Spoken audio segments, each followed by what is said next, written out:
பொங்கல் காலை. கிராமத்து வீடு. முன்றில ஒரு பழைய மண்பானை.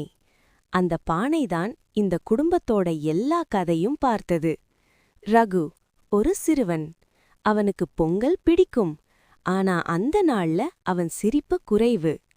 அப்பா வேலு கடந்த 2 வருஷமா சரியா வேலை இல்ல. விவசாயம் காய்ந்தது. கடன் அழுத்தம். அம்மா செல்வி வீடு முழுக்க பொங்கல் அலங்காரம். கோலம், மஞ்சள், கரும்பு. ஆனா அவள் மனசுக்குள்ள பயம்.